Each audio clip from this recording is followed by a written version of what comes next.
Good morning, everyone. Good morning, Kamini. Good morning, Reshma. Good morning, Divya. Good morning, Kashish. Good morning, Ritu. Good morning, Diksha.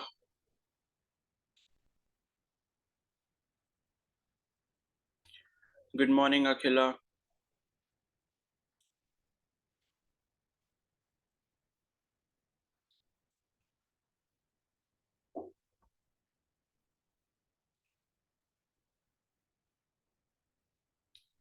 ये बताओ, आप सभी ने NEET का form fill कर लिया है? कोई रह गया है क्या?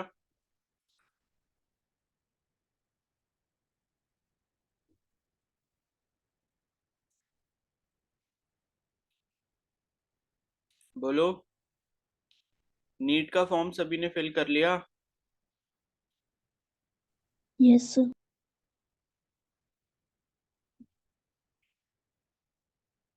गुड मॉर्निंग, कशिश। कोई ऐसा है जिसने फिल नहीं करा? आस्था, अखिला, दीक्षा, दिव्या, कशिश, मधु, प्राची, ऋतु, साक्षी, संध्या, सौम्या। अच्छा, सौम्या का तो हो गया। शिखा, शिवानी, श्वेता, उत्तिष्णा। बताओ भाई, सभी लोग फिल कर लिया या किसी का रह गया है? गुड मॉर्निंग, संध्या।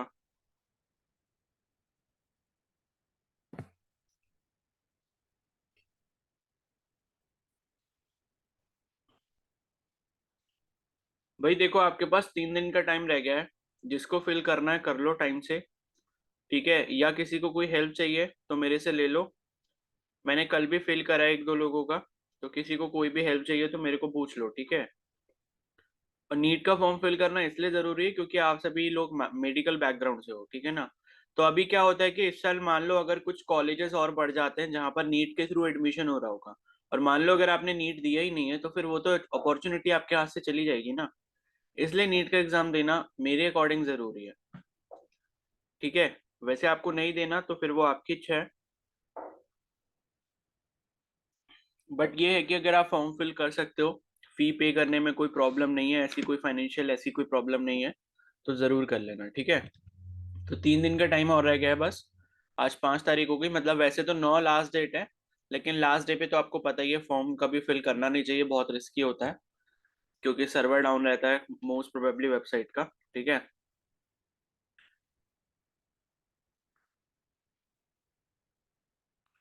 चलो फिर अब नेक्स्ट चैप्टर स्टार्ट कर रहे हैं, फिजिक्स का। अभी ये फिजिक्स के क्या करेंगे, पहले 2 चैप्टर स्टार्ट करेंगे फिर केमिस्ट्री में आगे बढ़ेंगे, ठीक है?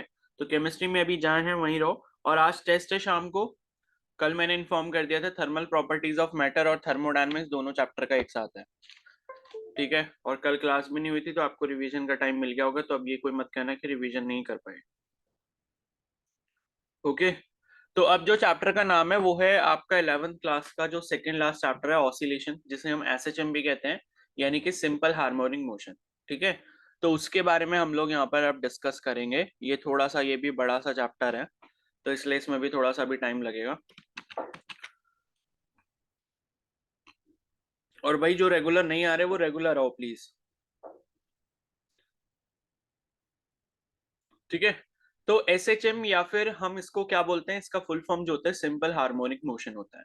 तो सिंपल हार्मोनिक मोशन समझने से पहले हमको कुछ और टाइप के मोशन यहाँ पर समझने पड़ेंगे। ठीक है। तो सबसे पहले हम बात करेंगे यहाँ पर पीरियोडिक मोशन की, कि पीरियोडिक मोशन जो है वो क्या होता है। क्योंकि एसएचएम जो है वो इसी के अंदर आएगा अभी आगे। तो पहले ही देखेंगे कि पीरियोडिक मोशन क्या होता है, ठीक है? तो पीरियोडिक मोशन में एक टर्म आ रहा है पीरियड। ठीक है। तो पीरियड का मतलब क्या होता है कि लाइक कोई भी चीज एक पीरियड में रिपीट कर रही हो, या कोई भी चीज अपने किसी पर्टिकुलर टाइम के बाद रिपीट करती हो, तो उस टाइप के मोशन को हम क्या कहते हैं? पीरियोडिक मोशन कहते हैं। तो पीरियोडिक मोशन की जो डेफिनेशन हो जाएगी वो क्या हो जाएगी? Any motion that repeats itself after regular interval of time. ठीक है। तो किसी फिक्स इंटरवल ऑफ टाइम के बाद जो है कोई भी चीज अगर क्या हो रही है, रिपीट हो रही है। ठीक है। तो इसका एग्जांपल लाइक आप ऐसे समझ सकते हो जैसे कि सर्कुलर मोशन। तो एक सर्कल में मान लो कोई एक लड़का है वो दौड़ रहा है। एंड वो क्या कर रहा है, चक्कर जो है कंप्लीट करे जा रहा है बार बार। तो अगर हम कोई भी एक पोजीशन ले लेंगे तो वो उस पोजीशन को बार बार क्रॉस कर रहा होगा। तो बार बार क्रॉस करने का मतलब क्या है कि एक ही टाइप के मोशन को वो क्या कर रहा है, बार बार रिपीट कर रहा है। तो ऐसे टाइप का मोशन यहाँ पर क्या हो जाएगा, पीरियोडिक मोशन हो जाएगा। ठीक है, तो यहाँ पर इसका एग्जाम्पल लिख लेते हैं। जैसे एग्जाम्पल क्या हो गया हमारा, यूनिफॉर्म सर्कुलर मोशन। ठीक है, तो यूनिफॉर्म सर्कुलर मोशन हो गया। और जैसे मान लो ये एक सर्कल है एंड ये इसका सेंटर हो गया, और यहाँ पर मान लो हम ये कह देते हैं कि ये कोई एक पोजीशन है। तो क्या होगा कि कोई अगर दौड़ रहा है तो दौड़ते दौड़ते दौड़ते इधर ऐसे करके फिर ये वापस यहाँ पर आएगा और इस पोजीशन को वापस से क्रॉस करेगा, और फिर से वो दौड़ते हुए पूरा एक चक्कर फिर से कंप्लीट करेगा। तो ये एक सर्कुलर मोशन जो है, यूनिफॉर्म सर्कुलर मोशन, वो आपका किसका एग्जांपल है, पीरियोडिक मोशन का। पीरियोडिक मोशन में होता क्या है कि एक रेगुलर इंटरवल ऑफ टाइम के बाद मोशन जो है बार बार रिपीट होता है। तो अगर हम ये कह दें कि भाई ये जो आपका सर्कल है, इस सर्कल को मतलब पूरा कवर करने के लिए मान लो 5 मिनट का टाइम लगता है। तो हर 5 मिनट के बाद ये वाली पोजीशन को वो लड़का जो है क्रॉस करते हुए जाएगा। ठीक है, यानी कि हर 5 मिनट में वो एक चक्कर कंप्लीट कर रहा होगा, और हर 5 मिनट कंप्लीट होने के बाद वो दूसरा अगला चक्कर जो है वो स्टार्ट कर देगा। तो अगला चक्कर अगर वो स्टार्ट कर रहा है सेम इंटरवल ऑफ टाइम के बाद, इसका मतलब है रेगुलर इंटरवल ऑफ टाइम के बाद जो है यहाँ पर क्या हो रहा है, मोशन रिपीट हो रहा है। ठीक है, यहाँ पर इंटरवल होगा। ठीक है, तो ये हो गया यूनिफॉर्म सर्कुलर मोशन। और इसका दूसरा टाइप का जो एग्जांपल हो सकता है वो क्या हो सकता है, ऑर्बिटल मोशन।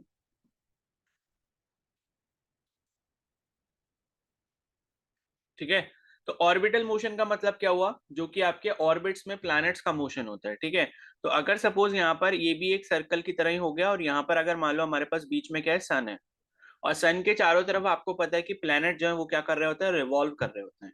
और अगर हम मान लो अर्थ की बात करें यहाँ पे, तो अर्थ अगर सन के चारों तरफ चक्कर लगा रहा है तो वो क्या होता है, 365 दिन में। ठीक है, मतलब कि 1 ईयर के पूरे टाइम में एक चक्कर काट पाता है सन के चारों तरफ। तो 365 डेज जो है वो इसका क्या हो जाएगा, टाइम पीरियड हो जाएगा। तो ये चीज भी ध्यान रखना कि जो रेगुलर इंटरवल ऑफ टाइम होता है जिसके बाद कोई भी मोशन पीरियोडिक बनता है, उसको हम टाइम इंटरवल कहते हैं, उस पर्टिकुलर पीरियोडिक मोशन का। तो ऊपर वाले केस में जब हमने ये देखा कि 5 मिनट के बाद दोबारा चक्कर काट रहा है वो, तो इसका मतलब वहां पर जो टाइम पीरियड हो गया कितना हो गया, 5 मिनट हो गया। दूसरे केस में सन की तरफ अगर अर्थ चारों तरफ से चक्कर लगा रही है और 365 दिन अगर उसको लग रहे हैं, तो इसका जो टाइम पीरियड हो गया अर्थ के पीरियोडिक मोशन का वो कितना हो गया, T = 365 डेज हो गया। ठीक है, तो जो भी आपका fix regular interval of time होता है जिसके बाद मोशन रिपीट कर रहा होता है, उस टाइम को हम टाइम पीरियड कहते हैं। ओके, और इसके और भी एग्जांपल्स हो सकते हैं, जैसे कि an insect climbing the wall.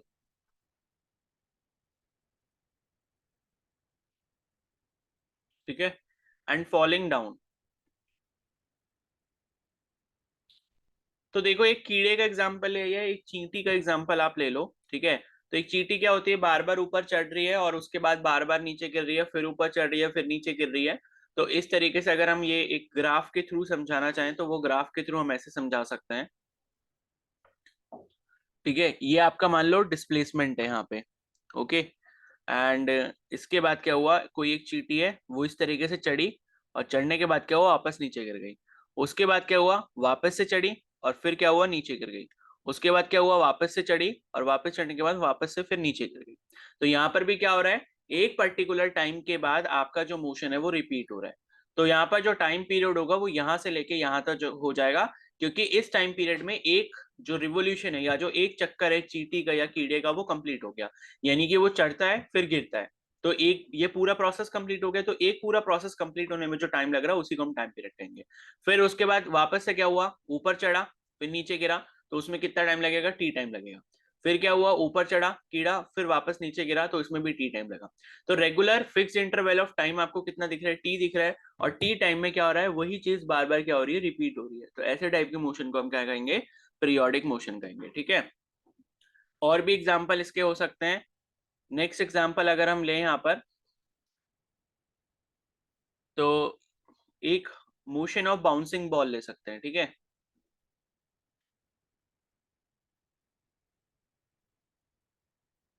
Bouncing ball का मतलब कि लाइक अगर किसी बॉल को आपने नीचे ग्राउंड पे फेंका तो वो उछल के वापस आ रही है, ठीक है।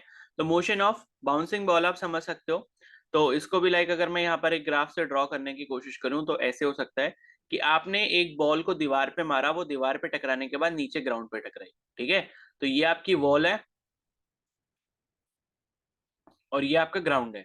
तो वॉल पे आपने मारा किसी बॉल को, वॉल से टकराने के बाद वो ग्राउंड पे आई। ग्राउंड पे आने के बाद वो फिर से क्या होगा, ऊपर उछलेगी। ऊपर उछलने के बाद वापस से क्या होगा, नीचे आएगी। नीचे आने के बाद वापस से क्या होगा, ऊपर जाएगी। ऊपर जाने के बाद क्या होगा, वापस से नीचे आएगी। और यही चीज जो है ये आपकी कंटिन्यूस जो है चलती रहेगी, ठीक है। तो ऊपर लगी बॉल एंड उसके बाद वो नीचे गिरी, नीचे गिरने के बाद वापस ऊपर आई। तो ये आपका एक जो है कंप्लीट प्रोसेस हुआ। और कहां से कहां तक हुआ, यहां से लेके ये यहां तक हो जाएगा, ठीक है। तो ऊपर वॉल पर टकराई, नीचे गिरी, नीचे गिरने के बाद वापस वॉल की तरफ आई, मतलब ऊपर की तरफ आई, ठीक है। फिर उसके बाद वापस नीचे जा रही है। तो एक जो साइकिल यहाँ पर कंप्लीट हुई पीरियोडिक मोशन की, वो इतने टाइम में हुई और यही क्या हो जाएगा, इसका टाइम पीरियड हो जाएगा। तो ये भी आप एक एग्जांपल की तरह समझ सकते हो, motion of a bouncing ball, ठीक है। और मोशन ऑफ प्लैनेट्स आपने समझ लिया, जैसे कि आपका अर्थ होता है, ठीक है।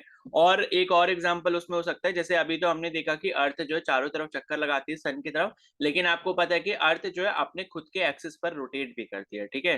तो रोटेशन ऑफ अर्थ जो होता है, रोटेशन ऑफ अर्थ, ये बताना जरा मेरे को कि अर्थ का रोटेशन का टाइम कितना होता है।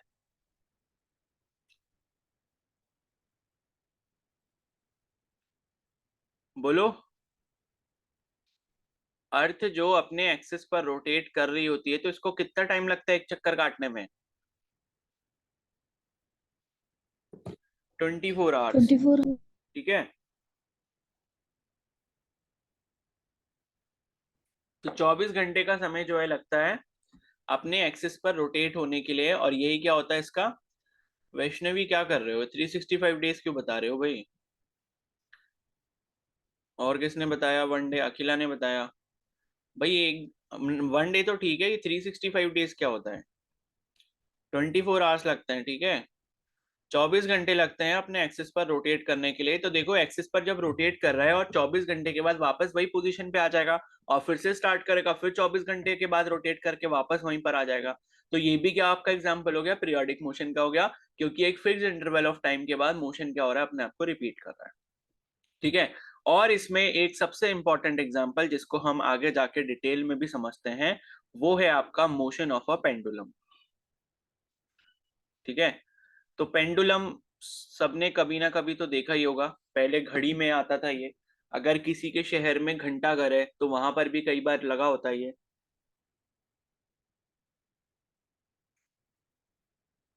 ठीक है। तो पेंडुलम जैसे कि क्लॉक में अवेलेबल होता है, तो उसी पेंडुलम की बात कर रहे हैं, ठीक है। तो पेंडुलम का मोशन भी क्या होता है, एक टाइप का पीरियोडिक मोशन होता है।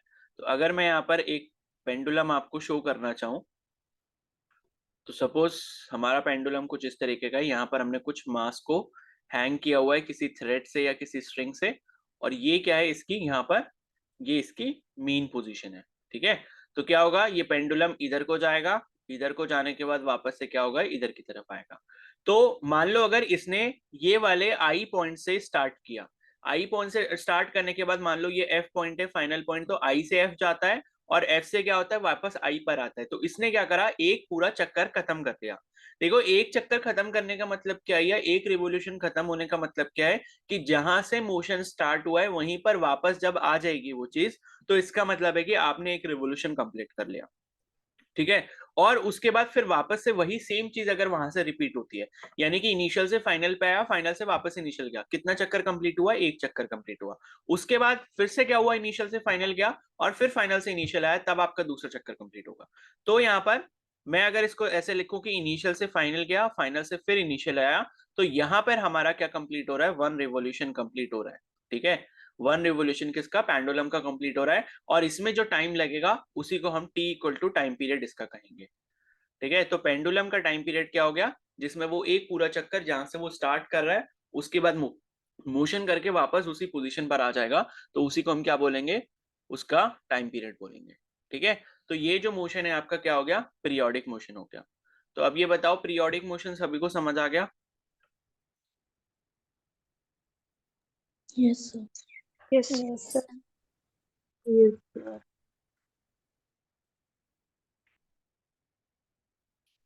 ठीक है, चलो अब नेक्स्ट टाइप का इसी में मोशन पढ़ेंगे। ठीक है, अब देखो पीरियोडिक मोशन जो है वो काफी सारे तरीके के हो सकते हैं। उसमें जो एक टाइप होता है पीरियोडिक मोशन का, उसको हम कहते हैं ऑसिलेटरी मोशन या हार्मोनिक मोशन। ठीक है, ऑसिलेटरी मोशन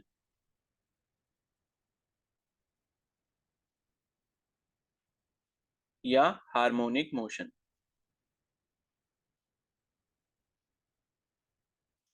तो ब्रैकेट में मैं लिख भी देता हूं, ये क्या है, a type of periodic motion है। तो पीरियोडिक मोशन बहुत तरीके के हो सकते हैं। उसमें एक टाइप का मोशन जो है पीरियोडिक मोशन जो होता है उसी को हम क्या कहते हैं, ऑसिलेटरी मोशन या फिर हार्मोनिक मोशन कहते हैं। ठीक है,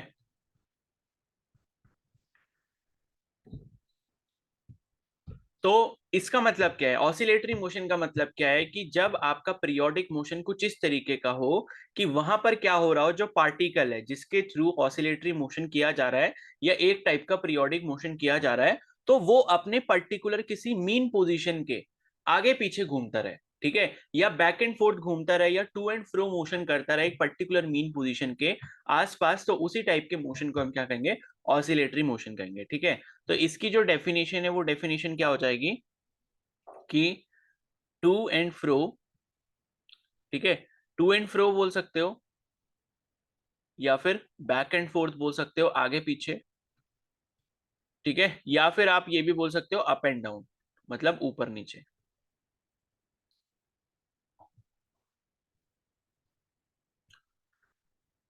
up and down about fix point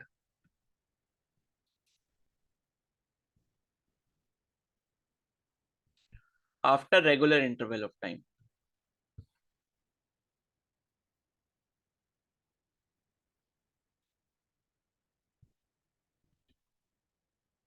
ठीक है, तो टू एंड फ्रो मोशन बोलो, बैक एंड फोर्थ मोशन बोलो, अप एंड डाउन बोलो। ठीक है, टू एंड फ्रो का मतलब क्या होता है कि आप आगे गए फिर वापस पीछे आ गए, आगे गए फिर पीछे आ गए, मतलब back and forth to and fro लगभग लगभग एक जैसा ही है। ठीक है, या लेफ्ट आपने मूव करा, जैसे पेंडुलम का भी हमने एग्जांपल देखा था। तो पेंडुलम मान लो आपने राइट साइड से पकड़कर छोड़ दिया, तो पेंडुलम क्या हुआ, लेफ्ट साइड गया फिर राइट साइड आया, फिर लेफ्ट साइड गया फिर राइट साइड आया। तो ये एक टाइप का किस टाइप का मोशन है, टू एंड फ्रो मोशन है। यानी कि पहले एक तरफ आगे की तरफ जाता है और वापस उसी उसके ऑपोजिट डायरेक्शन में पीछे की तरफ जाता है, और फिर आगे की तरफ जाता है फिर पीछे की तरफ जाता है। तो ये क्या हो गया, टू एंड फ्रो मोशन हो गया। ऐसे ही बैक एंड फोर्थ हो गया, यानी कि आपने थोड़ा सा आगे डिस्टेंस चला फिर वापस पीछे आ गए, फिर आगे चला फिर वापस पीछे आ गए। अप एंड डाउन में क्या हुआ, थोड़ा ऊपर से कोई चढ़ा, ठीक है, ऊपर को कोई चढ़ा फिर वापस नीचे आया, फिर ऊपर चढ़ा फिर नीचे आया। तो ऐसे टाइप के जो भी मोशन होंगे अबाउट फिक्स पॉइंट, ठीक है, और इसमें भी क्या होगा, फिक्स इंटरवल ऑफ टाइम होगा, तो ऐसे मोशन को हम क्या कहेंगे, ऑसिलेटरी मोशन कहेंगे। ठीक है, और यहाँ पर ये वाला जो फिक्स पॉइंट होता है, ये वाला जो आपका फिक्स पॉइंट होता है, इस फिक्स पॉइंट को हम क्या कहते हैं, उसकी मोशन की मीन पोजीशन कहते हैं। ठीक है, ये वाला जो फिक्स पॉइंट आपके पास होता है, इस फिक्स पॉइंट को हम क्या कहते हैं, मीन पोजीशन या फिर इक्विलिब्रियम पोजीशन कहते हैं।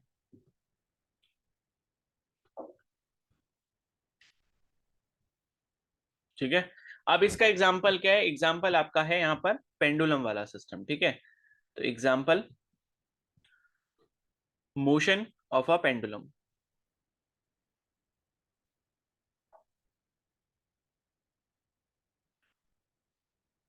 ठीक है, तो मोशन ऑफ अ पेंडुलम अभी जैसे हमने देखा था, यहाँ पर एक सीलिंग से या ऊपर छत से हमने क्या करा, एक पेंडुलम को यहाँ पर इस तरीके से लटका दिया।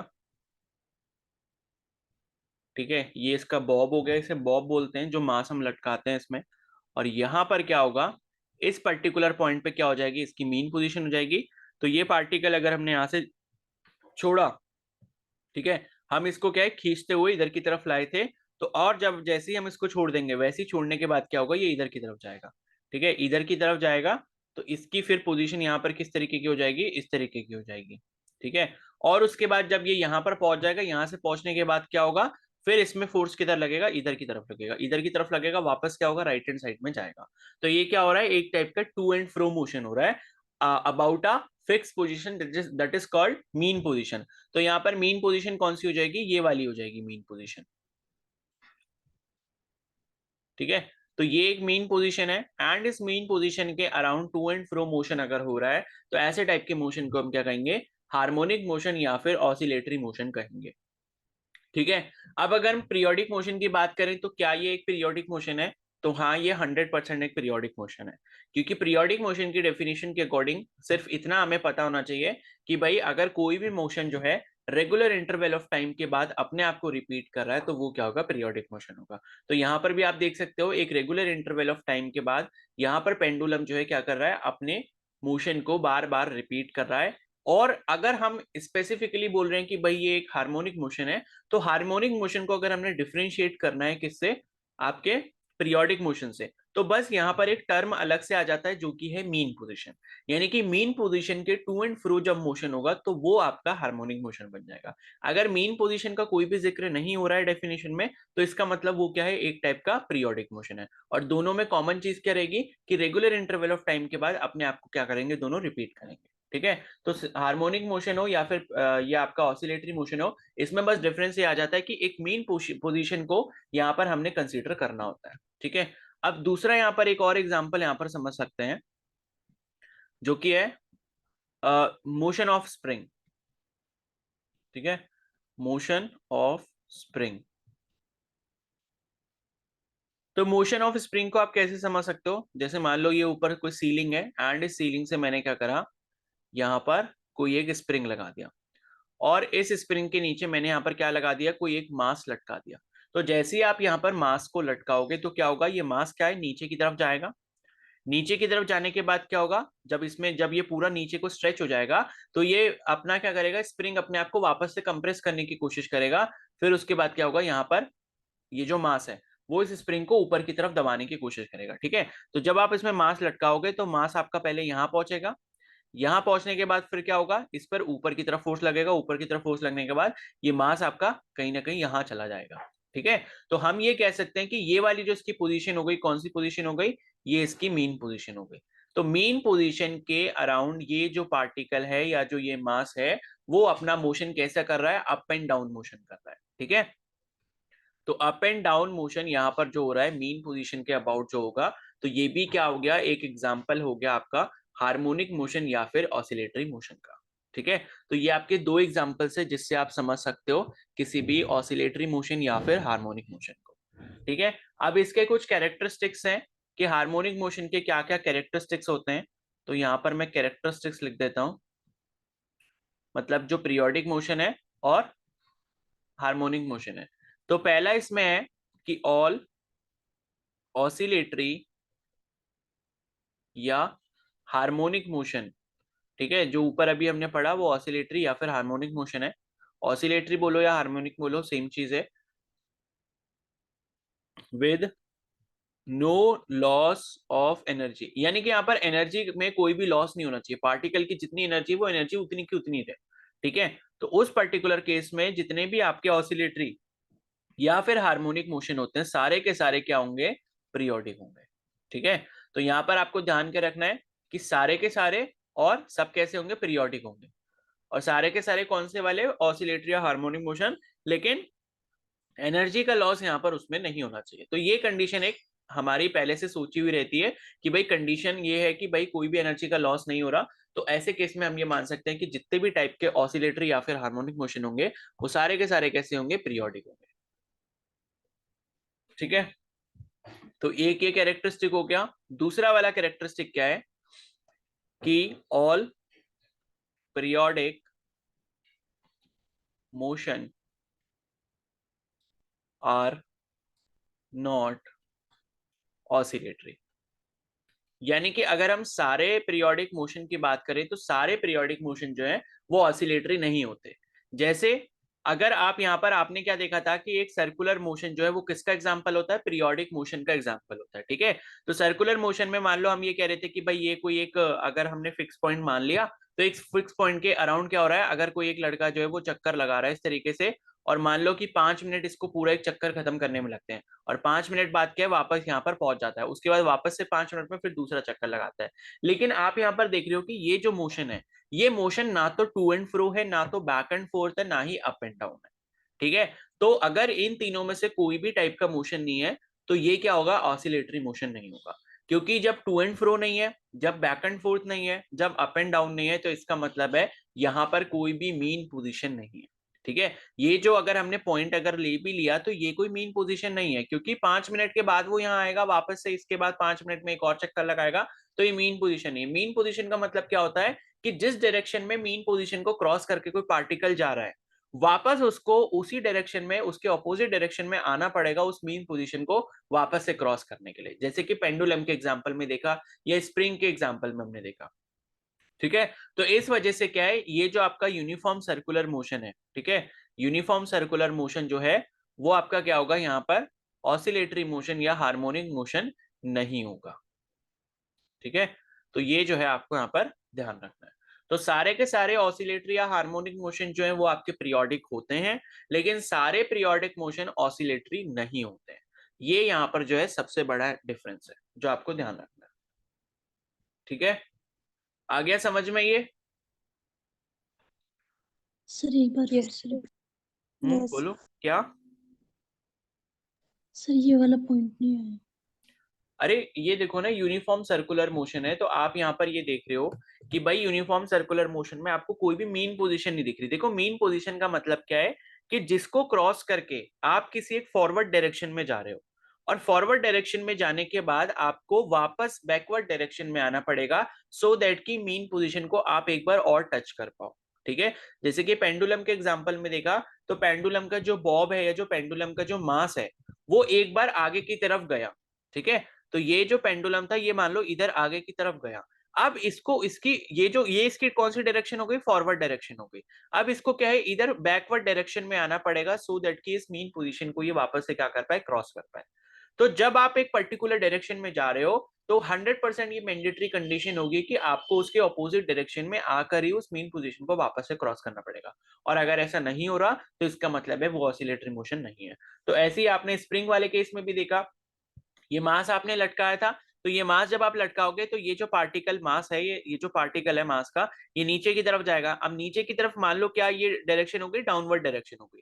अब डाउनवर्ड की डायरेक्शन ऑपोजिट कौन सी वाली होती है, अपवर्ड डायरेक्शन होती है। ठीक है, तो अपवर्ड डायरेक्शन का मतलब है कि अगर ये मास नीचे की तरफ गया है, तो अगर इसको ऑसिलेटरी मोशन बनना है तो वापस इसको आना पड़ेगा ऑपोजिट डायरेक्शन में, सो दैट कि ये मीन पोजीशन को वापस से टच कर पाए। और मीन पोजीशन क्या है, ये वाली आपकी मीन पोजीशन है।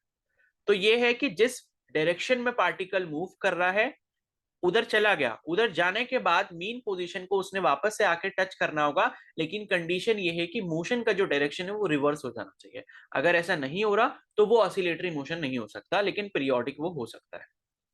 ठीक है, अब आ गया समझ में? Yes sir. चलो, अब नेक्स्ट है इसमें। अब देखो हमने पीरियोडिक मोशन पढ़ लिया, ऑसिलेटरी मोशन पढ़ लिया। अब हम क्या पढ़ेंगे, ऑसिलेटरी मोशन या फिर जो हार्मोनिक मोशन एक ही चीज थी। ठीक है, अब उसी में हम क्या पढ़ेंगे, सिंपल हार्मोनिक मोशन पढ़ेंगे। ठीक है, तो अब यहां पर क्या है हमारे पास,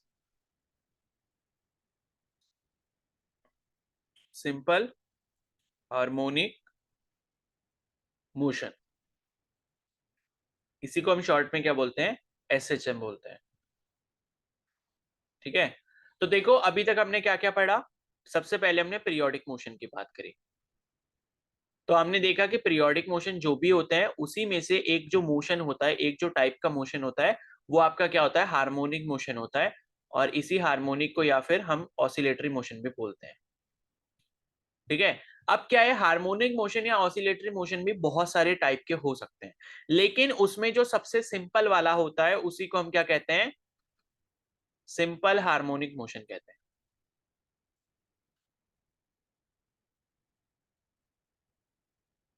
ठीक है, तो सबसे पहले हमने पीरियोडिक मोशन पढ़ा, फिक्स इंटरवल ऑफ टाइम के बाद जो अपने आप को रिपीट करे।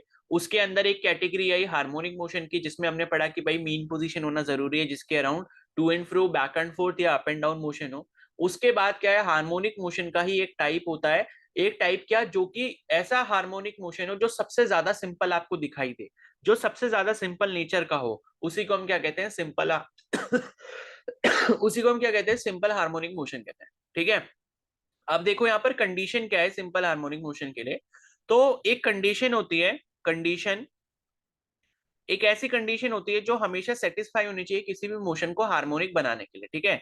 तो condition for any motion to be harmonic या ऑसिलेटरी, अगर हम ये बोल रहे हैं कि भाई हमारे पास कोई एक पीरियोडिक मोशन है और वो पीरियोडिक मोशन हम ये बोल रहे हैं कि भाई वो ऑसिलेटरी या हार्मोनिक टाइप का होना चाहिए, तो उसके लिए एक मैथमेटिकल कंडीशन होती है जो कि होती है F is equal to minus k into x की पावर n, ठीक है। F is equal to minus के x to the power n, अगर आपका कोई भी पीरियोडिक मोशन है और उस पीरियोडिक मोशन के अकॉर्डिंग ये वाली अगर सिचुएशन फिट बैठती है, तो वो मोशन कैसा होगा, सिंपल, मतलब ये वो मोशन कैसा होगा, हार्मोनिक या फिर ऑसिलेटरी मोशन होगा। और यहाँ पर n की जो वैल्यू है वो क्या क्या हो सकती है, ऑड नंबर्स हो सकती है, जैसे कि 1 हो गया, 3 हो गया, 5 हो गया, 7 हो गया, 9 हो गया, 11 हो गया, 13 हो गया, एक्सेट्रा, ठीक है, अप टू n।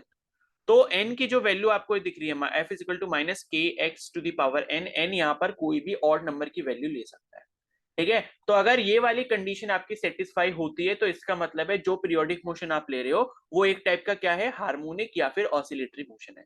अब बात करते हैं सिंपल हार्मोनिक मोशन के लिए। तो सिंपल हार्मोनिक मोशन के लिए ये वाली जो कंडीशन है, इस कंडीशन में n की वैल्यू अगर 1 हो जाती है तो ऐसे टाइप के हार्मोनिक मोशन को हम क्या कहते हैं, सिंपल हार्मोनिक मोशन कहते हैं। क्योंकि n की सबसे छोटी वैल्यू हम यहाँ पर क्या ले सकते हैं, 1 के बराबर ले सकते हैं। तो 1 के बराबर जब हम लेंगे n की वैल्यू, तो जो हमें इक्वेशन मिलेगी वो इक्वेशन किसकी होगी, ऐसे टाइप के हार्मोनिक मोशन की होगी जो कि सबसे ज्यादा सिंपल नेचर का होता है, ठीक है। तो यहां पर मैं लिख देता हूं कि if we take n is equal to 1, ठीक है, अगर हम मान लो n इक्वल टू 1 लेते हैं तो हमारे पास जो इक्वेशन बन जाती है क्या बन जाती है, f is equal to minus के एक्स बन जाती है। और अगर ये वाली इक्वेशन हमारे पास है f is equal to minus के एक्स, तो it means the motion is simple harmonic motion, ठीक है। तो ये जो है इसकी कंडीशन है जिससे आप ये समझ सकते हो कि भाई अगर हमारे पास कोई भी पीरियोडिक मोशन है, पहले हमने देखा, और पीरियोडिक मोशन के अकॉर्डिंग अगर ये वाली सिचुएशन जो है फिट बैठती है, तो हम ये बोल सकते हैं कि भाई वो मोशन कैसा होगा, हार्मोनिक मोशन होगा। और अगर वो एक बार हार्मोनिक मोशन हो गया और अगर उसमें n की वैल्यू अगर हम 1 के बराबर रख देते हैं और हमें इक्वेशन की मिलती है f is equal to minus के एक्स मिल जाती है, तो वो जो हार्मोनिक मोशन होगा वो कैसे टाइप का हो जाएगा, सिंपल हार्मोनिक मोशन टाइप का हो जाएगा, ठीक है। तो ये चीज है, पीरियोडिक में गए, पीरियोडिक में उसके बाद हमने एक equation f equal to minus के x to the power n लगाई। जब ये वाली इक्वेशन को सेटिस्फाई करने वाले पीरियोडिक में जितने भी मोशन होंगे वो सारे क्या कहलाएंगे, हार्मोनिक या फिर ऑसिलेटरी मोशन कहलाएंगे। अब उनमें भी क्या होगा, जिसमें n की वैल्यू 1 के बराबर अगर आ जाएगी, f इक्वल टू माइनस के एक्स इक्वेशन आ जाएगी, तो वो सारे के सारे मोशन कैसे होंगे, सिंपल हार्मोनिक मोशन होंगे, ठीक है। और यहां पर ये जो f होता है, f क्या होता है, यहाँ पर जो हमारे पास इक्वेशन आई है ये सिंपल हार्मोनिक मोशन के लिए, f is equal to minus के एक्स, ठीक है। तो f जो होता है यहाँ पर क्या होता है, वो होता है आपका रिस्टोरिंग फोर्स। रिस्टोरिंग फोर्स का मतलब क्या है कि जैसे अभी हमने पेंडुलम का एग्जांपल देखा था, ठीक है, जैसे अभी हमने यहाँ पर पेंडुलम का एग्जांपल देखा, तो पेंडुलम में क्या हो रहा है, जब आप इस बॉब को इधर की तरफ लेके गए तो इसको क्या है, वापस क्या है, मीन पोजीशन पे आना है, ऑपोजिट डायरेक्शन को क्रॉस करते हुए, ऑपोजिट डायरेक्शन में ट्रेवल करते हुए। तो यहाँ पर क्या होगा, जब आप इस बॉब को राइट हैंड साइड में लेके जाते हो तो इसके अंदर जो रिस्टोरिंग फोर्स डेवलप हो जाता है, जो इसको मीन पोजीशन की तरफ लेफ्ट साइड में लेकर जाना चाहता है, उसी फोर्स को हम क्या बोलते हैं, रीस्टोरिंग फोर्स बोलते हैं। और उसकी वैल्यू जो है माइनस के इंटू एक्स के बराबर होती है। और के जो होता है कांस्टेंट होता है, उसके बारे में अभी हम आगे डिस्कशन करेंगे, ये के क्या कांस्टेंट होता है। और एक्स जो होता है, एक्स क्या होता है, हमारा डिस्प्लेसमेंट होता है। एक्स क्या होता है, हमारा डिस्प्लेसमेंट होता है, ठीक है। तो डिस्प्लेसमेंट का मतलब क्या है कि भाई आपके पास ये अगर वो है, ये अगर पेंडुलम है, ठीक है, और यहां पर कहीं इसकी मीन पोजीशन रही होगी, तो डिस्प्लेसमेंट का मतलब क्या है कि यहां से लेके यहां तक जो आपने डिस्प्लेसमेंट कवर किया, तो जितना ज्यादा डिस्प्लेसमेंट होगा उतना ही ज्यादा क्या होगा, यहाँ पर फोर्स होगा। और माइनस साइन लगा, इसका मतलब फोर्स क्या होगा, ऑपोजिट डायरेक्शन में होगा। यानी कि अगर आपके पास दो कंडीशन है, पहली कंडीशन वो है और दूसरी कंडीशन ये है, पहली कंडीशन ये है, दूसरी कंडीशन ये है, तो भाई देखो, पहली कंडीशन में डिस्प्लेसमेंट आपका इतना हुआ, मान लो x1 हुआ है, और दूसरी कंडीशन में मान लो यहाँ पर डिस्प्लेसमेंट कितना हुआ, x2 हुआ, तो x2 क्या है यहाँ पर बड़ा है x1 से, इसका मतलब क्या है f इक्वल टू माइनस के एक्स अगर हम यहाँ पर लगाते हैं तो इसका मतलब क्या है f2 की जो वैल्यू है वो बड़ी हो जाएगी f1 से। यानी कि जितना ज्यादा डिस्प्लेसमेंट होता है सिंपल हार्मोनिक मोशन में उतना ही ज्यादा क्या होता है वहां पर रीस्टोरिंग फोर्स डेवलप होता है। और माइनस के एक्स का मतलब ये जो नेगेटिव साइन लगा है इसका मतलब क्या है कि फोर्स की डायरेक्शन हमेशा जो होगी डिस्प्लेसमेंट की डायरेक्शन के जस्ट अपोजिट होगी। यानी कि डिस्प्लेसमेंट अगर आपका राइट हैंड साइड में है तो फोर्स जो आपका लग रहा होगा वो इधर लेफ्ट हैंड साइड में लगेगा। रीस्टोरिंग फोर्स की डायरेक्शन क्या होगी, लेफ्ट हैंड साइड में होगी। तो ये चीज आपको जो है यहां से ध्यान रखनी है। ठीक है, इतना समझ आया?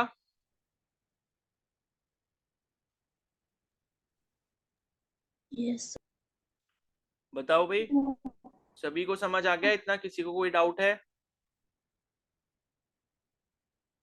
Yes sir. Yes sir. चलो ठीक है, तो अभी इसको यहीं तक रखते हैं, इसको रिवाइज कर लेना और बाकी अपने टेस्ट के लिए पढ़ लो। शाम को टेस्ट है दोनों चैप्टर का, तो अच्छे से टेस्ट दे देना। ठीक है, ऐसी 25-30 क्वेश्चंस के आसपास होंगे, तो टेस्ट को प्लीज जरूर अटेम्प्ट कर लेना सभी लोग। ठीक है, तो इसके बाद जो है इसके आगे कल कंटिन्यू करें, मतलब शाम को कंटिन्यू करेंगे शाम वाली क्लास में। ओके, चलो अब आप लीव कर सकते हो फिर।